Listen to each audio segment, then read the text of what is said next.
Assalamualaikum dan salam muhibah. Kita berjumpa lagi di dalam Naratif Produktiviti dan pelbagai tema telah kita bincangkan. Pada kali ini kita akan memberikan suluhan terhadap aspek berkait tentang sektor pembinaan, dan untuk tujuan perbincangan kami bawakan di dalam Naratif Produktiviti pada kali ini dua panelis. Panelis yang pertama Dr. Khalid Abdul Hamid adalah merupakan resident panel. Dr. Khalid, Assalamualaikum. Welcome again. Waalaikumsalam warahmatullahi. Thank you. Sebelum ini Dr. Khalid sebagai resident panel banyak episod atas kapasiti di EU, tapi kini Dr. Khalid adalah merupakan ketua penyelidikan strategik Majlis Pemulihan Negara MPN. Jadi terima kasih kerana masih sudi bersama kami di Naratif Produktiviti, Dr. Khalid. Terima kasih kerana menjemput saya. And our second panelist is Datuk Seri Dr. Michael Yam Kong Choy, the chairman of for the Nexus Produktiviti Pembinaan dan Alam Binaan. Datuk Seri, welcome to Naratif Produktiviti. Terima kasih saudara Said Muniba. Selamat petang dan salam sejahtera. Terima kasih kepada MPC atas jemputan kepada webinar ini. Baik, terima kasih. Terima kasih, Datuk Seri. So we have people on the ground who are well versed in the sector itself, and also Dr. Khalid, who has been in charge of all the policies with regards to all the Nexus under MPC. If I may begin our discussion, the idea behind Naratif Productivity is for us to discuss vis-a-vis the document of Rancangan Malaysia, the 12th Malaysia Plan, and our specific topic for today is construction, sektor pembinaan. So if I may begin with Dr. Khalid. Boleh saya mulakan dengan Dr. Khalid terlebih dahulu ya. Dan kita tahu, we know that Malaysia and in fact the whole world has been affected by COVID-19, the pandemic. And in fact, upon opening up the economy, lots of things have changed. But we still have our 12th Malaysia Plan, 12th MP document as a compass, if I may say, that guides our in this particular sector, construction. So maybe we should begin by looking at how COVID has impacted the economy. And what about the construction sector specifically, Dr. Khalid? Thank you so much. Assalamualaikum warahmatullahi wabarakatuh and salam sejahtera. Thank you for the question that you posed to me. The 12th Malaysia Plan actually was launched in September 2021. And during that time, COVID pandemic has already begun, and there's a lot of closure, non-entry to the other countries and so on and so forth happening that time. During that time, the construction industry actually, before this, has contributed something like 4.5% in 2019, and also 4.2% in 2018. But lately in 2021, the construction industry had lowered in terms of its growth, and also in terms of its productivity has decreased from something like 45,000 per year to 45,000 per year to 36,000 only in 2021. This looks like the construction industry really needs a look, it really needs a support for it to regain its productivity. Yeah, Datuk Seri. Yeah, given that overview, maybe we should look at 12th Malaysia Plan in terms of the development of construction sector affected by the pandemic. Maybe we should begin by discussing about that, Datuk Seri. I think construction is a very important segment of the growth of the country. So I think in the 12th Malaysia Plan, the government has taken into account the critical contribution by the construction sector. I think the 2 years of pandemic has disrupted what has happened in the Malaysia Plan. So I think there's lots of catching up that is required to be done, because despite the impact by the pandemic, the nation is still growing in terms of population growth, in terms of demand for infrastructure services, and also in terms of residential, commercial building, and to some extent even retail. So indeed, I think the government has done the right approach in ensuring the sustainability of construction through the 12th Malaysia Plan. Datuk Seri, if we look at the productivity value, I'm not sure whether we are able to come up with a figure or not. But if we are able to look at the GDP value of construction sector pre and post COVID, and the projection given in the 12th Malaysia plan, so in terms of productivity of the labor and the contribution of this sector. I would say in the last 2 years during pandemic, there was of course a challenge. I think there was in fact even a drop in terms of the growth and also the productivity. Going forward, 2012, the 12 Malaysia plan going forward, I think if I'm not mistaken, in 2023, there is probably a slight growth. But you must remember that growth is based on a fall in 2021 and 2022. Yeah. So it's not the most positive news in that aspect. But going forward, I think, as I mentioned earlier, I think there's catching up. So I think 23, I think normalizing will come in probably 24. And then maybe 2025, it starts to probably, the trajectory will be a fairly positive one. Because, as I said, there is a gap and there's a catching up. Yeah. Dr. Khalid, we know that construction sector is among the most productive, that contributes a lot to our economy. And I think both of our panelists, yourself and Datuk Seri Michael, agreed that basically the pandemic has gravely affected this particular sector. How far away are we from our pre-COVID level when it comes to construction, since we anticipated that next year there will also be some economic turmoil going on? Dr. Khalid. Thank you for the question. If you're asking me on the growth, how growth has been, going down for the 2020 and 2021, exactly from March 2020, the pandemic has already started.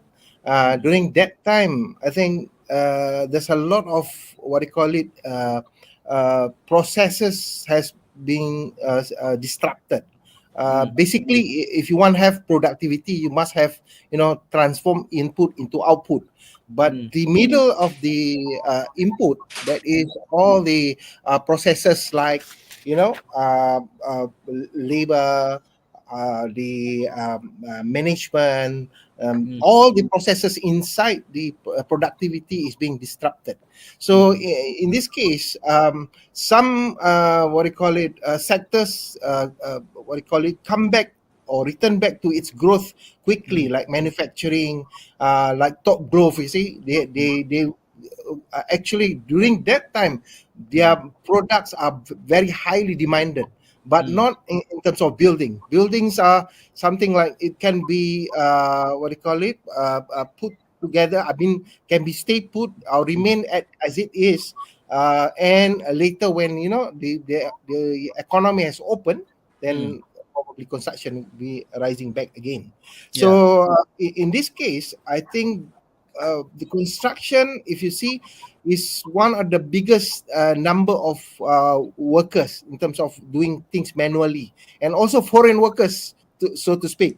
So by having that, with COVID and things like that, you don't have a lot, to play with, in terms of inputs. Labor is the most important components, and that component has disrupted and make things more difficult for the growth of the construction industry. Yeah. Datuk Seri Michael, talking about disruption, currently, do we still face the kind of disruption brought about by the pandemic, or have we passed that level of disruption entirely? There's still some serious disruption side. Most acute of all, the feedback I got from the industry is that when the pandemic happened, there was a lot of repatriation of labor back to their home country. And when the recovery process kicked in, there's obviously a ramp up in terms of catching up in the various construction sites. And that requires the most basic of labor. And that has been very slow in coming.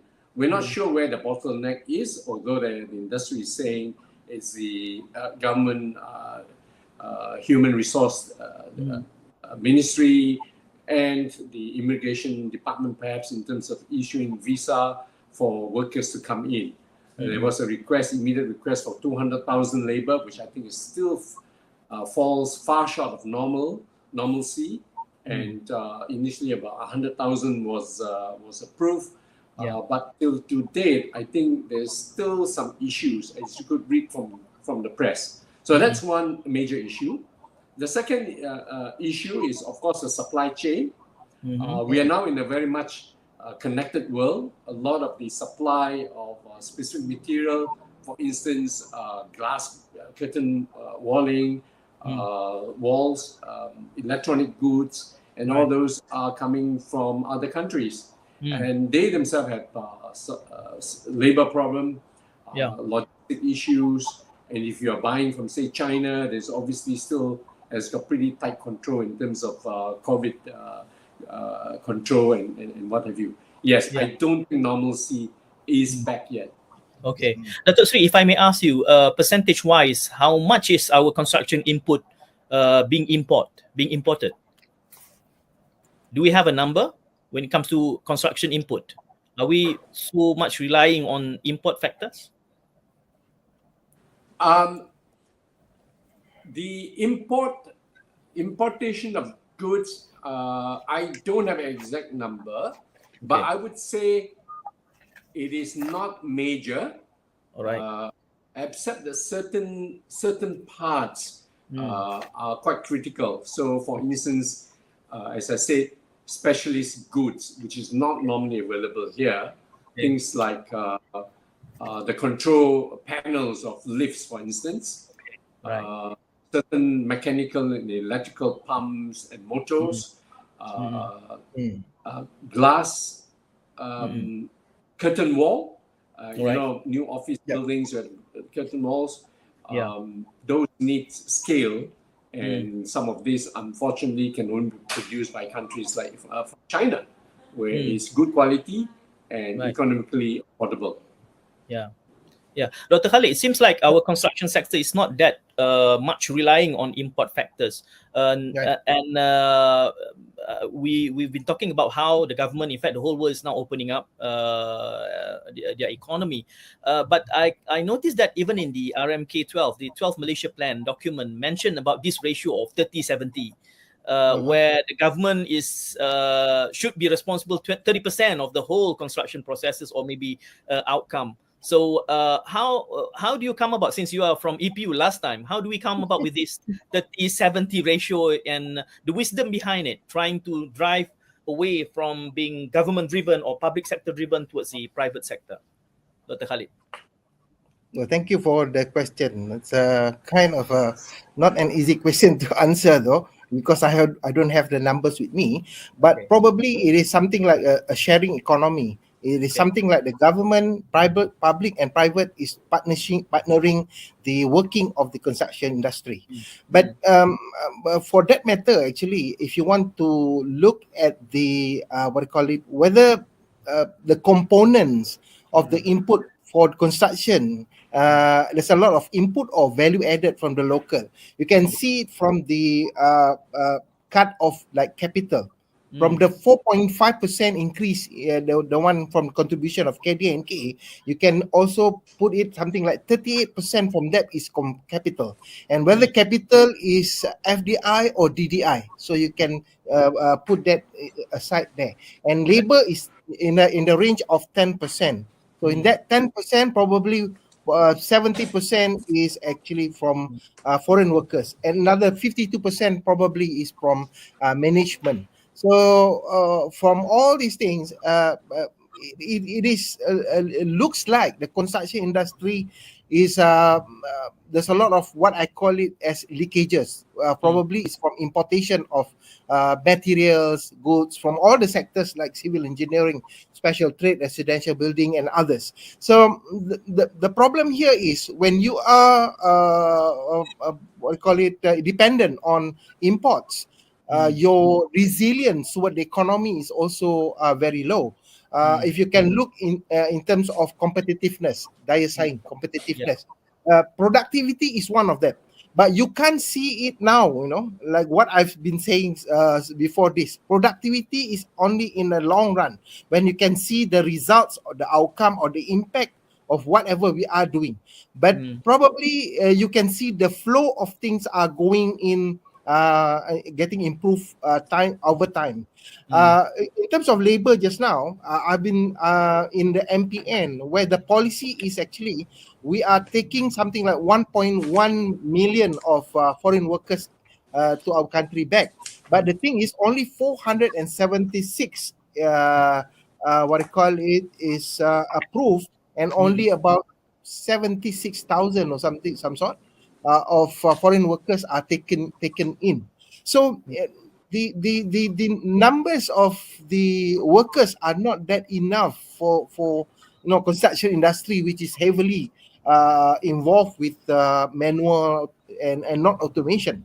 So basically, if we have already automate ourselves, in terms of doing ABS, AVR, and all those things, probably the what do you call it, impact of the pandemic is not so great as what we are having now. Yeah. That's right. Yeah, in Dr. Khalid's response just now, he also mentioned about the automation. We'll come to the automation part in a bit, but I was asking Dr. Khalid just now about the ratio, Datuk Seri. If I may ask you the same question, because you are the man on the ground when it comes to construction sector. It seems like in the 12 Malaysia plan, there is a ratio of 30-70, and by which the 30% is referred to, initiated by the government. Is that I'm not so sure how we come about with the ratio itself. Maybe you have an insight, but is it still tenable? Is it feasible? I mean, when it comes to the ratio itself, Datuk Seri? This is only my personal view. I think government, in a soft economic situation, that ratio should be higher, maybe more 50-50, because when you look at the economy downturn, the private sector, which are the risk takers, are not likely to be able to generate as much economic value as in normal times. It is not just an issue of personal constraint by the companies, but even the banking sector become more conservative. So private sector tends to use their own money plus financing to go into projects to assist with the GDP. So it is in soft periods such as this where government need to allocate more resources to smoothen the, if you like, the supply chain, the employment, and what have you. And so they will need to go into more infrastructure type of project, which is building for the long term, because ultimately it's for the long term. So when if you cast the stone at 30-70, and then you know that you're just getting out from a economic downturn, I think that number may not be very encouraging in terms of sustaining the construction industry. So this thing ups and downs is not very good for the resources of the country. And I've seen it the past 2-3 recession where a lot of talent, we lost them to overseas country, they migrate, right? And then we lose all the intellectual property, the skill sets, and the talent. Yeah, Dr. Seri, I would like to get your response on this, since despite the fact that Datuk Seri mentioned it's his personal view, nevertheless he mentioned about it should be rather 50-50 instead of 30-70. Since you are from EPU yourself and you are now the head of strategic research under the National Recovery Council, how much does it take for us to decide whether 50-50, 30-70, and what are the factors being taken into consideration, Dr. Khalid? Thank you for the question. The 30% is actually the origin of it is actually from the equity of 30% for the in the new economic policy, dasar ekonomi baru, which 30% for the Bumiputera and others, more than that is encouraged. But perhaps here, what Datuk Seri informed us just now is just correct. And in the midst of coming back together, recovery time, where you reset and reform things, we should have something like something which does not hinder us backward. So it has to be going forward.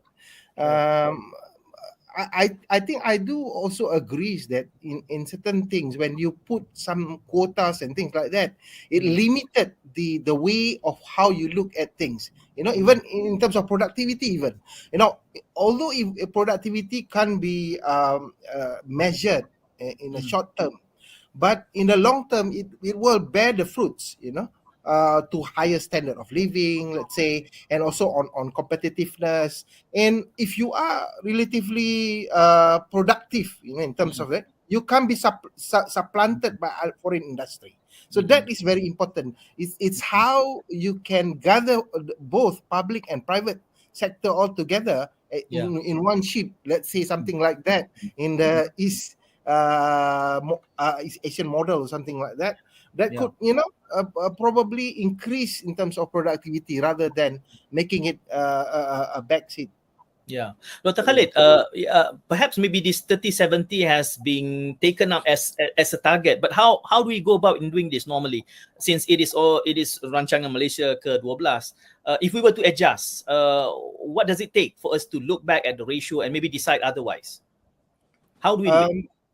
Well, in terms of procurement, if you're putting something like, who will be getting this project, 30% from the whole 100% project is not the key person that's going forward. It is the 70 which is going to lead. So the 30% might be dragging the 70% going forward, So what the idea is, actually, it has to be like something like 50-50. So both are in the continuance of going for higher productivity and stuff like that. So it is not just looking in terms of equity, but it's actually how is the process going forward. We have to have good talents, and nowadays we have to have digital in terms of transformation of what we have in our own premises, buildings, or whatever the thing is. So I think this has to be looked back again in terms of how the objective is, because in the end of the day, sometimes you have to look it in terms of strategic points also.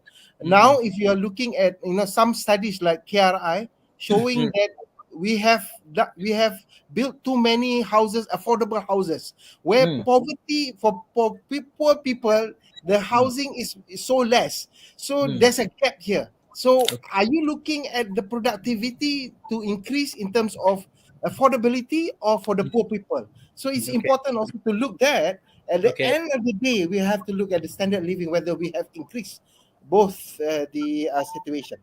Yeah, interesting insight with regards to the oversupply. Yeah, Datuk Seri. Correct.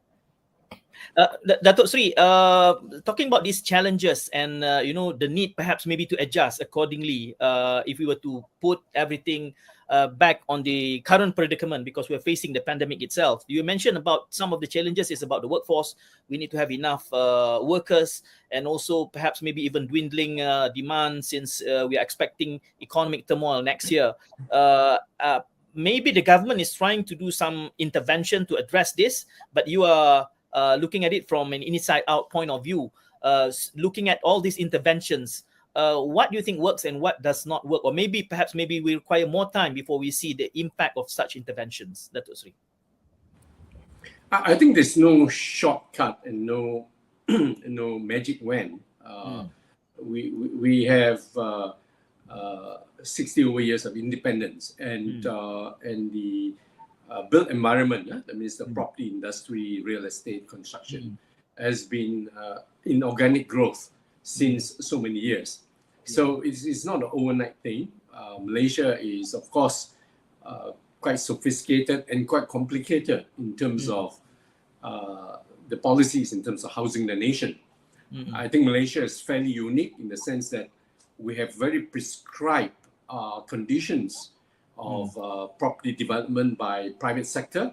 You know that there were, probably 20 years ago, it doesn't really matter how many what you are building, 30% must be low cost at 35,000 or 42,000. Now we have graduated to affordable housing at certain prices, at certain sizes, and vary from state to state. So we have a fairly sophisticated cross-subsidized model where the private sector actually takes on what in most countries would be social housing funded by government, funded through federal taxation. But in this case, we have done wonderfully well in terms of government prescribing this. You must build this low-cost housing. And as a consequence, I think the private industry has, in the last many years, provided more than 1 million units of low-cost housing.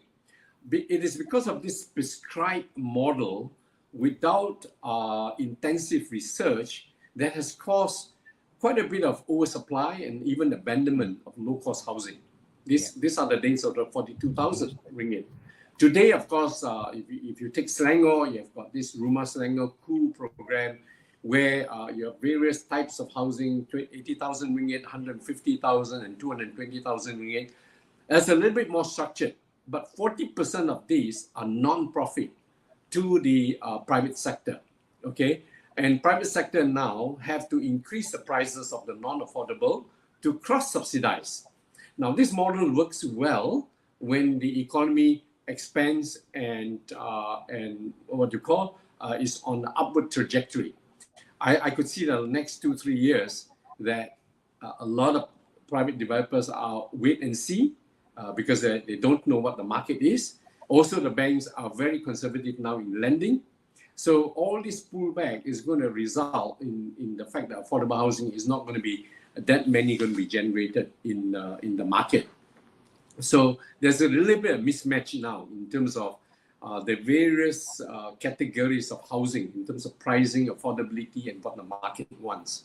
In terms of number of units, yes, I think based on our growth rate, right, 25, 26, 27 years ago, these are people coming into the market, getting married, needing housing. I think the numbers are fairly okay. It meets the market demand. The challenge is finding the right type of housing for the various categories. As a Nexus champion, I can see we are at a crossroad. We now have got many foreign labor. We have something like, if you look at CIDB numbers, pre-COVID 2019, something like 750,000 registered labor, and mostly this would be foreign labor. Now, that makes our construction costs affordable, cheaper.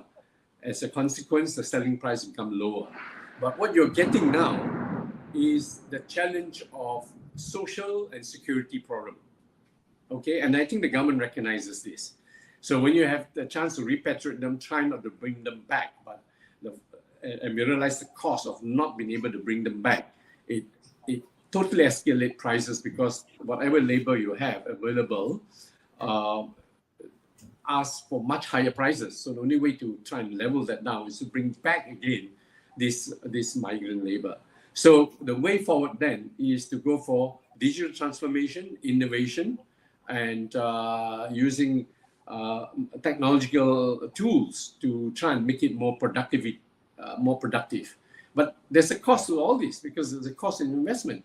So unless we are prepared to accept that the fact that prices is going to go up maybe 10, 15%, right? And that needs government intervention to help, because otherwise the people in the general public, the consumer, is going to be up in arms and say, why has it gone up 15%? My salary is X amount. Previously, I could afford a property of this price. Now I'm 15% overpriced, and the banks look at my annual income, and 4 times the income or 5 times the income. That's all I can borrow. So these are the challenges that we're going to face, and that's why as a Nexus champion, I go to bring in all the stakeholders and say, what do we really want? Prioritize it. Right. Datuk Seri, talking about this mismatch, earlier on you also mentioned that it is only by 2024, perhaps maybe this particular sector is going to start improving. So do you think by then we'll be able to perhaps maybe bridge this mismatch by 2024? I don't think so. As I said, it's a moving goalpost. Okay. People's affordability, people's earning power keep moving. We have been, I know the industry has been trying to work with government to come up with more precise numbers in terms of affordability, in terms of people's salary, in terms of affordability. So there will be continue to be some imperfection, but generally, I think so far the industry has been fairly healthy. The non-performing loan in the country has been very manageable. As you know, I was a banker before. So from the banking sector, in terms of residential, there's still well below 2% in terms of non-performing loan. So that means that despite the imperfection, and there's no perfect place in the world in terms of trying to find, it's not like fast-moving consumer good. It will suddenly surface once you come up with the wrong product. With housing, it takes a much longer period before you realize that. It appears we can still live with this, but I think more precise numbers would enable less wastage in terms of coming up with the wrong product, and people are buying in the wrong places or the wrong product. Yeah, Dr. Khalid, I think we've been talking about this in the previous chapters, and it does not only affect construction in particular, because 12 Malaysia Plan itself, it is in such a duration where perhaps maybe we only have the time to implement everything.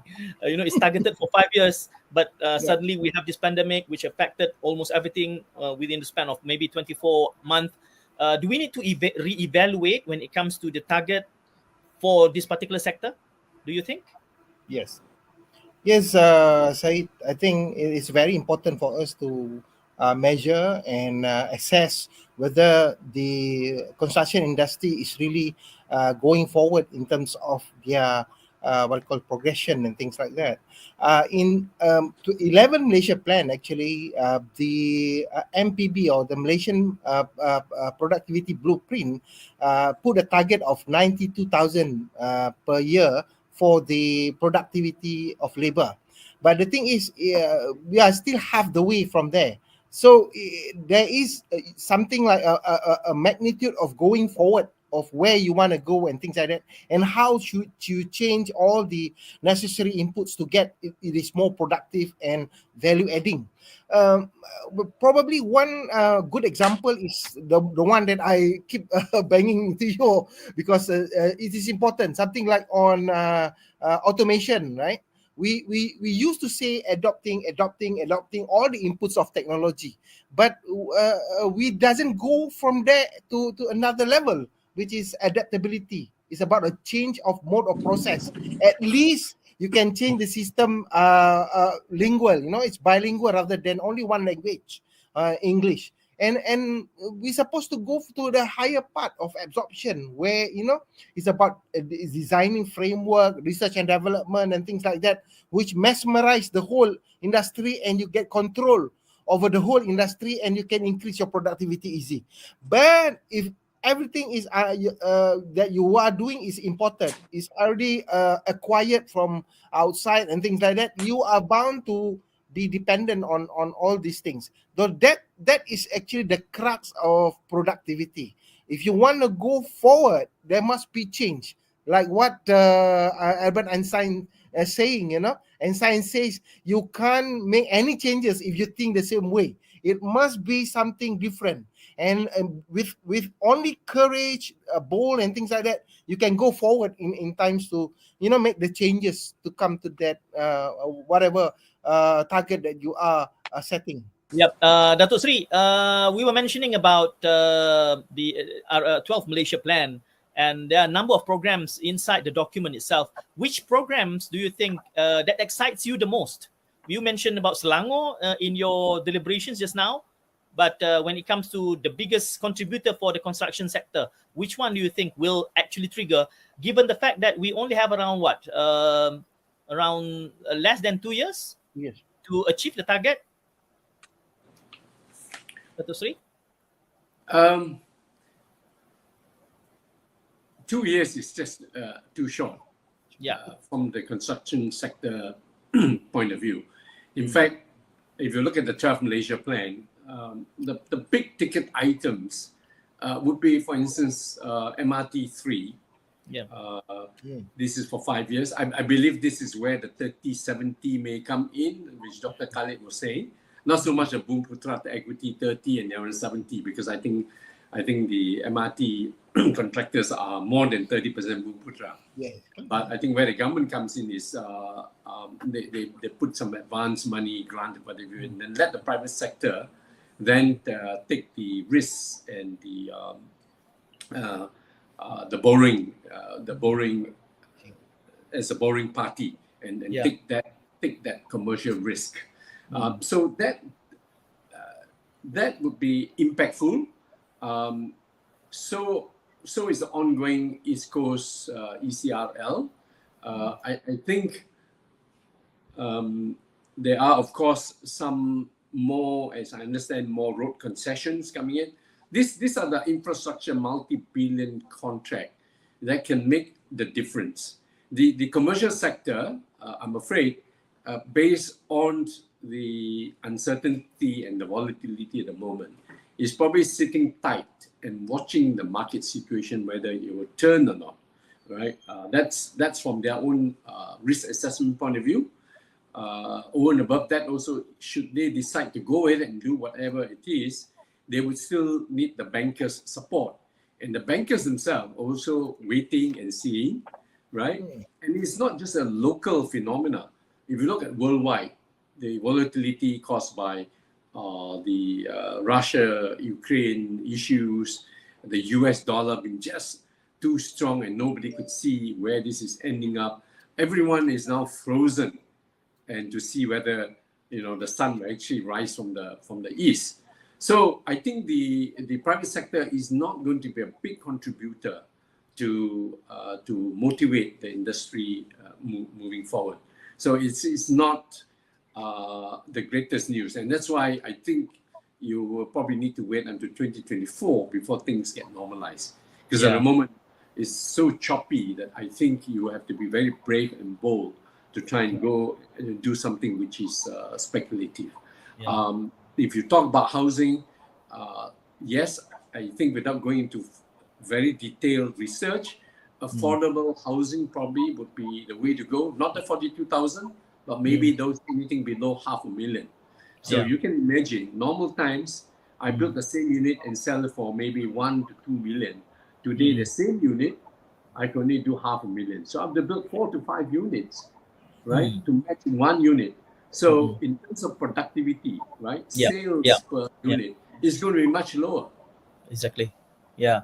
Hence, you are proposing the 50-50 rather than 70-30, yeah, Dr. Seri?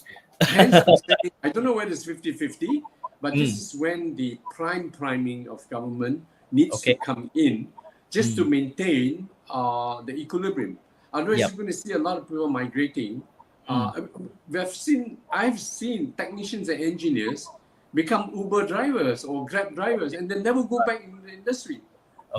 Working in the construction or development industry is the 3D difficult, dirty, dangerous. Now, when people don't change overnight what they do, right? They enjoy the sunshine, the danger side, they still do it because they enjoy it.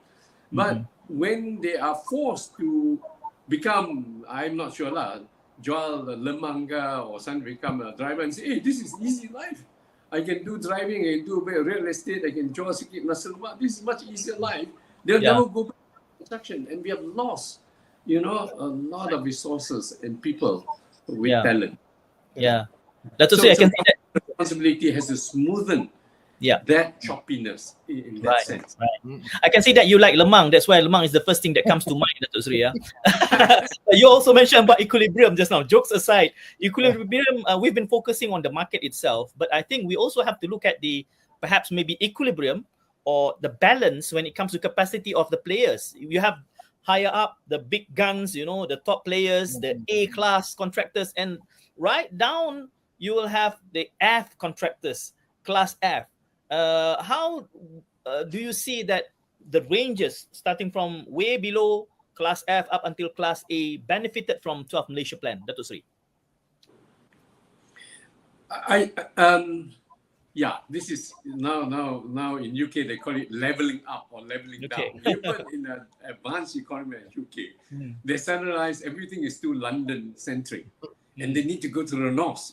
So they call it the Northern Powerhouse. And what they do, they're going to give grants so that they level up. So in our sector, I'm not the master builders. Perhaps you should ask the president of master builders how they intend to do that leveling down. Right, or leveling up of the lower contractors. and I think, again, unfortunately, this is where government intervention is to come in. And they're doing a relatively good job. I think the principles are there. Again, it's a question of execution. If you don't help the class G, class F contractors and pay them on time, they're going to collapse. And that's the ecosystem. So it is only healthy for the bigger boys to try and support the weaker ones. I suppose the bigger companies that subscribe to ESG, E, environment, of course, S is social. And the social part, regardless whether it's welfare, regardless of whether what you call inclusivity, and that includes the Bumputra contractors, or regardless also of diversity. Diversity means we also have to take care of our Myanmar worker, our Bangladeshi, our Indonesian. I think if people are more focused on that, and then government says, look, we should not be going for a lower standard. I realize you're doing all this, and I'm prepared to give you some money to do that because it's equilibrium, it's leveling up. I think those principles do work, but unfortunately, it's always the execution, and of course, greed do come in, where people where it's put in their pocket, and the worst thing is not paying this lower paid ecosystem to support the industry. Dr. Khalid, I would like you to respond to what have been said by Datuk Seri just now, because earlier on you mentioned about doing things differently, because we can't expect things will change if we would keep on repeating the same way. That doesn't work. And we notice that even in the future it's going to become even tougher. I noticed even in this construction we've been talking about perhaps maybe what was the term they used, UBS technology. There are a number of ways how we can actually increase the productivity of this particular sector. And I understand that even in EPU, we have been pushing some elements or some policy change and intervention so that we'll get more higher productivity in the sector. What were the challenges?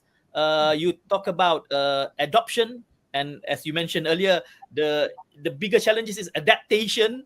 And when it comes to construction issues, maybe you can share some insights, because I'm sure we are, as a nation, we are not short of ideas, but when it comes to implementation and execution, the devil is always in the details. Exactly. Dr. Khalid. Thank you for the question. Probably it's quite a difficult question to answer, but I'll try and see what. Well, in terms of intervention, you said just now, what worked and what doesn't work. We must look at, I mean, not as usual, not business as usual, but we have to critically see what can we do during, I mean, in the midst of increasing the productivity and things like that. Even in MPN, we are having the 4R to see whether we can make the changes or not in terms of how sectors has grow, perform. First is to reset, probably if you have something like a car or a computer and things like that, probably Datuk Seri just now has reset the tab or iPad that he had. So in terms of resetting, you go back to zero. So when you go from zero, you need to go back forward on how to recover. If you are having pain and things like that, you recover, you have to have therapies and things like that. And then you go for reform and also reimagining. In some stages, it's not just going one by one, but actually it is looking at how things changes dynamically in the system. Like what I'm saying in terms of adopting, we have adopt a lot of system. Government has e-government. You have in banking you have ATM, auto teller machine, which has been so long a time we have adopted. But now we are slowly changing it towards adaptability. We can do that in using our handphones.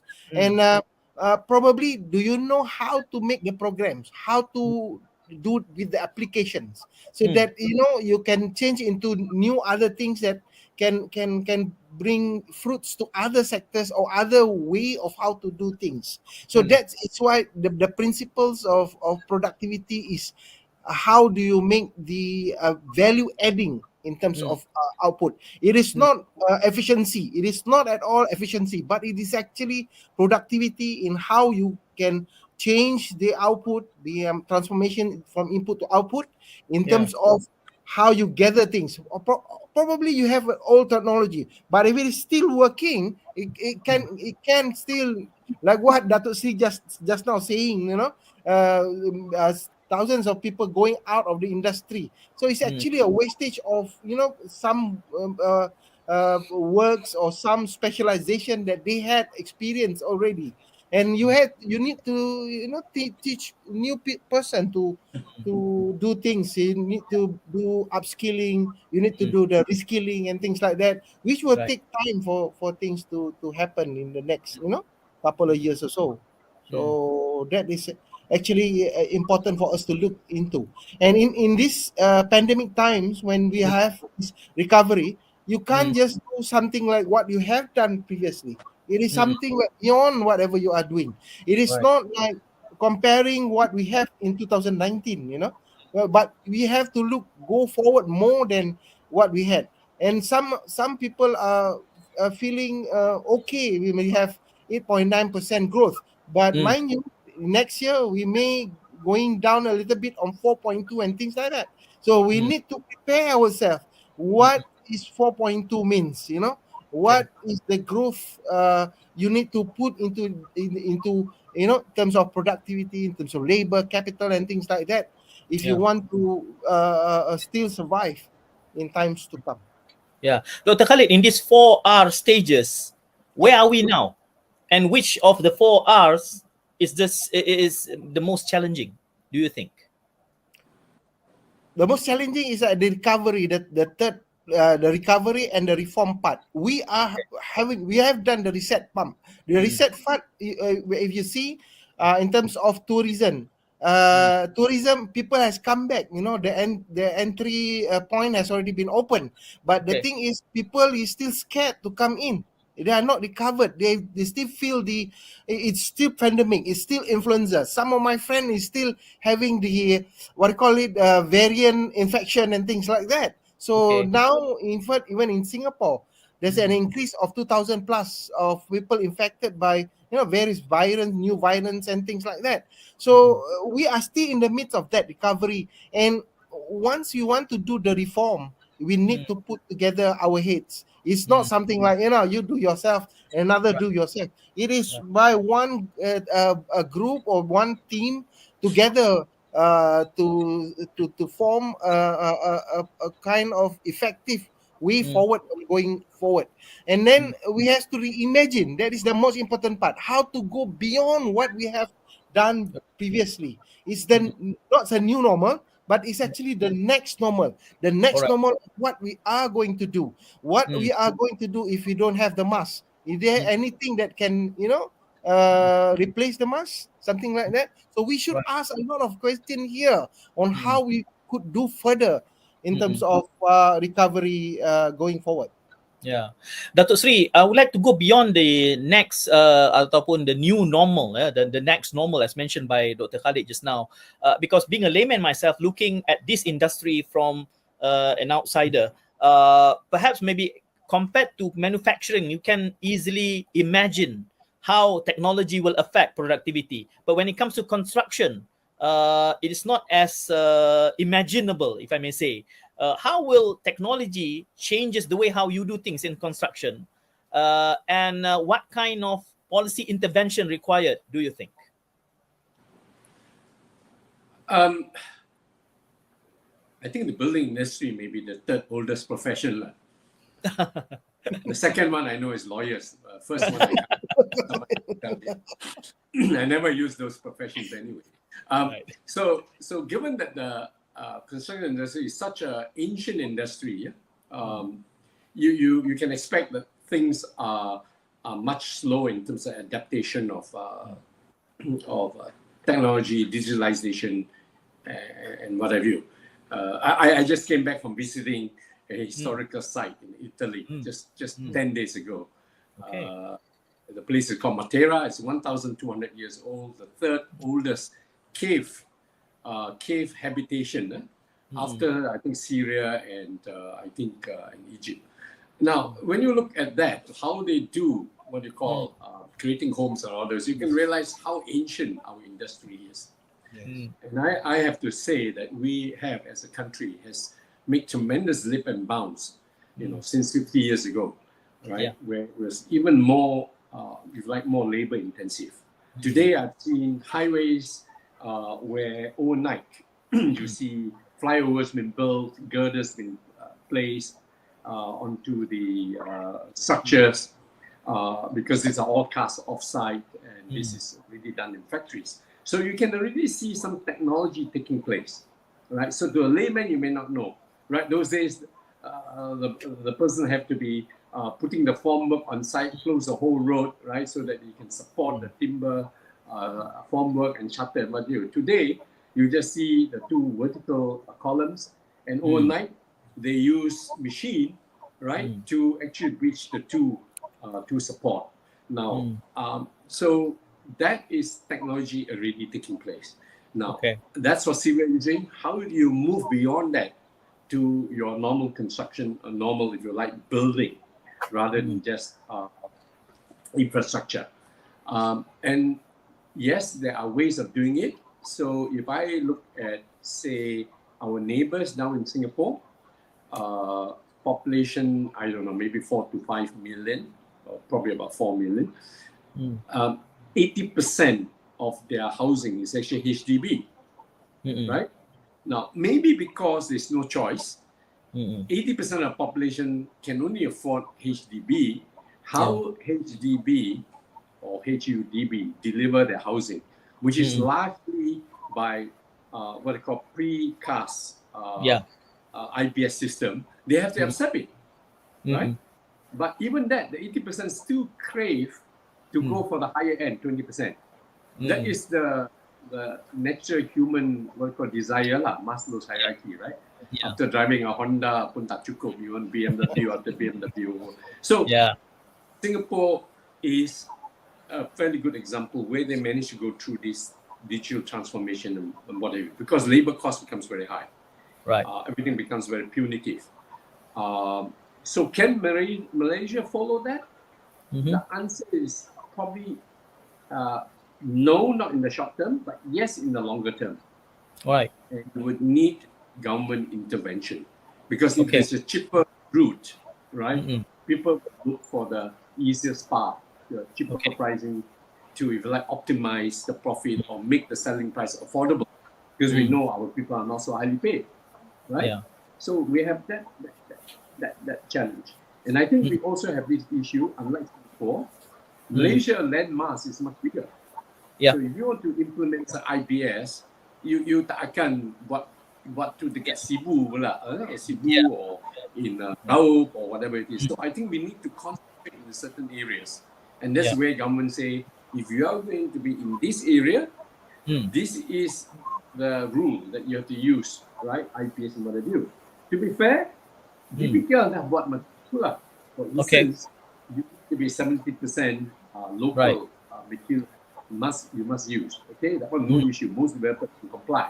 They also have another one for CIDB to qualify for QLASIC, right? I think at least 50% of what you use must be right? So it's baby steps, gradually move towards more digital transformation, more IPS, more BIM, and whatever. Now BIM, it's become more affordable, so people are not adopting BIM because it's less wastage, right? So answer is yes. I'm hopeful, and this is where my Nexus needs to look at it and may have to come up with fairly unpopular measures to drive this. Yeah. But for people that adopt it, You mentioned about baby steps. What can we do to expedite things? Maybe if we were to introduce one particular special policy to expedite, is there any way we can do this? To introduce new acts or some kind?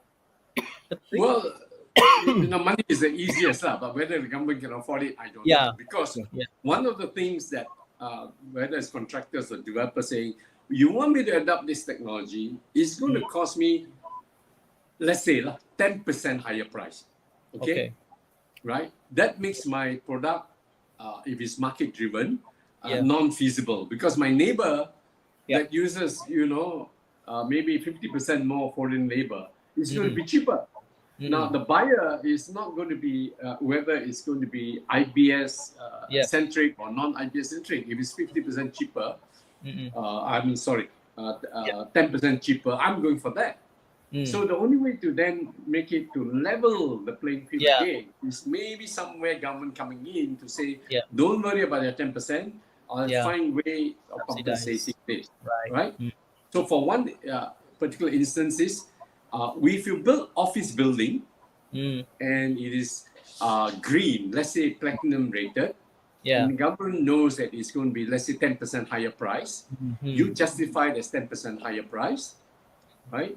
What they do is, I think there's a tax incentive over X number of years where that incremental cost is given the tax incentive. Right. I think that's for bigger institution, the PNBs and EPFs can afford to not to sell the building. But for generally the larger, for the other private developers, they usually build to sell. So they're not there to hang around to collect rental and then offset your increased costs from the rental stream that's coming in. So I think these are the challenges, and I think this requires fairly aggressive government policy to come in, right? Versus, government's capable of working it out, versus the foreign exchange drain out of this country because we need to bring in X number of foreign labor, versus the social and security issues, right? Working out the macro cost versus the direct cost or direct cost of not intervening. This is where clever people, Dr. Khalid, can work this one out. There are so many versuses. Yeah, Datuk Seri. Let's hand it over to Dr. Khalid because he's now in the MPN. Dr. Khalid, by the way, how I wish the national coffer is unlimited, kan? Datuk Seri senang kan? Decide je. Tak apalah, we subsidize everything. It's easier. But what's the balancing act? Where do we go from here, Dr. Khalid? Because I'm sure this is one of the many Naratif Produktiviti, one of the many shows that we have. Every sector they are asking for subsidies. So you've been there, you've done that. So how do you play the balancing act, Dr. Khalid?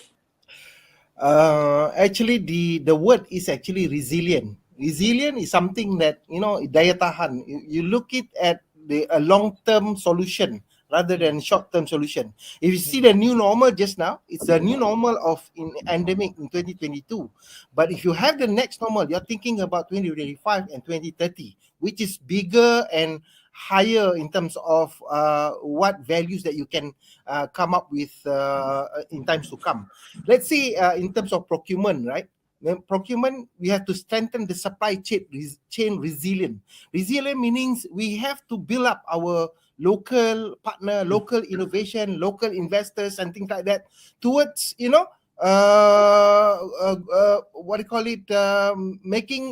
making us very strong towards any, probably a lot of challenges from outside. So that means resilience in all sectors must be really determined. Something like what you are saying just now, subsidy. Of course, we can still have subsidy, but subsidy with productivity. It produces, the production increases once the productive subsidy is there. So there's no problem about productivity there.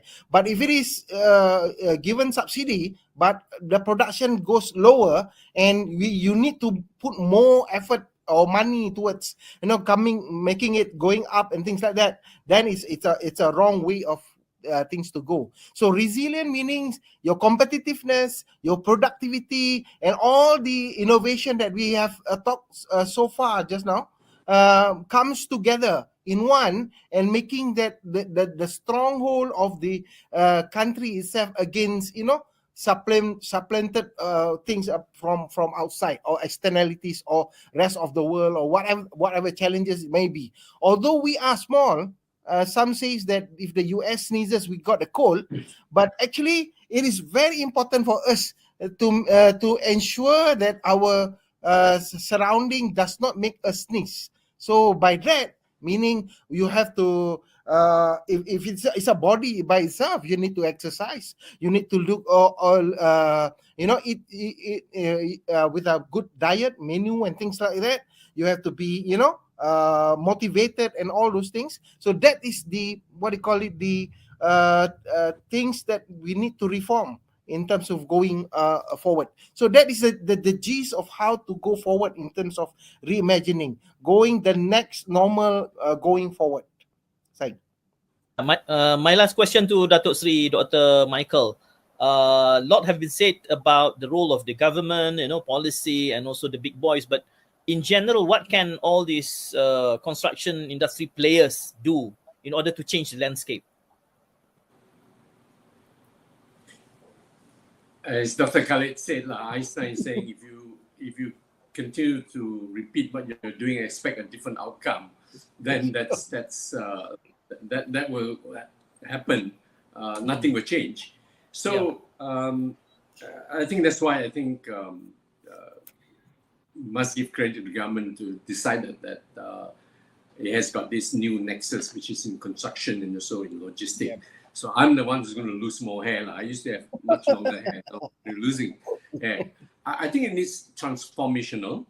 As I said, I was tongue-in-cheek saying Dr. Khalid and his now former colleagues need to work this one out. So if you believe that there's 1 million foreign workers coming in, doing a lot of labor, instead of the industry going more IPS, more technology driven, and you make a case where you could halve the labor, 500,000 less labor. Instead of importing 1 million, you have 500,000. Imagine that 500,000 in terms of, let's say, 2,000 ringgit a month on average. The drain on that, right? I don't know what it works out. It's something like 2 billion maybe a month. That's the drain from the country. Maybe I'm not sure whether it's 2 billion or 200 million. Dr. Khalid, I haven't got a calculator. And you look at it, it's going to be a drain of 24 billion foreign exchange out of this country. I think that money is probably better spent to incentivize the people to invest in, let's say, IPS factories, to give back in terms of not necessarily cash, but in terms of tax incentive and whatever to encourage people to go and transform themselves. It needs that, right? Unfortunately, this country only understand, unless it's conscience-based, it needs a bit of regulatory and legislative power behind what we want to do. But you have to do it over time to give the industry time to adopt and to adapt. That is also a macro thing that I talk about. It's a zero-sum game. It's not asking government to come up with cash, but every year it's recurring outflow of money, and the industry haven't changed. To expect small contractors, small developers to try and change, that there's no way. They just don't have the capacity. They would still go and find the most competitive code from the industry to build, to develop, and what have you, and sell at market rate. And then the whole fundamental problem in our country is you and I and Dr. Khalid, we are poorly paid. We are not paid correctly. It's the common denominator, 55%. And we know that. We know that because when you compare around the world, we are poorly paid, and in a way that we have survived quite well is because of a lot of subsidy in the basic food and all that. And everyone says not affordable. Property is 5 times, but can we build it cheaper? And the answer is no, because you ask any quantity surveyor, they tell you what the cost is going to be. Even if you halve the foreign labor cost, in fact, it's going to go up because you can't replace the basic cost of concrete, steel, aggregate and so on and so forth. Yeah. I'm not sure whether that answers your Yeah. Well, if we have the time, maybe because the context of this particular episode is productivity vis-a-vis 12 Malaysia plan within the ambit of construction Nexus. Given a chance, if we have more episodes in the future, I would like to ask about how will ESG perhaps affect construction, because that's another angle, but that will be a different episode altogether. Because in every now and then when I'm together with Dr. Khalid in the previous episodes, I used to say kita kena berhenti sebelum kenyang. Sebelum people keep coming back, they're asking for more lemak from Datuk Seri. I would like to thank both my gentlemen, Dr. Khalid and also Datuk Seri, Dr. Michael, for being with me together in this particular episode, bicara Naratif Produktiviti. Hoping to see all our audience in the future episodes, insyaAllah. Thank you very much once again, Datuk Seri and Dr. Khalid. Thank you. Terima kasih. Salam muhibah. Thank Thank you. Thank you.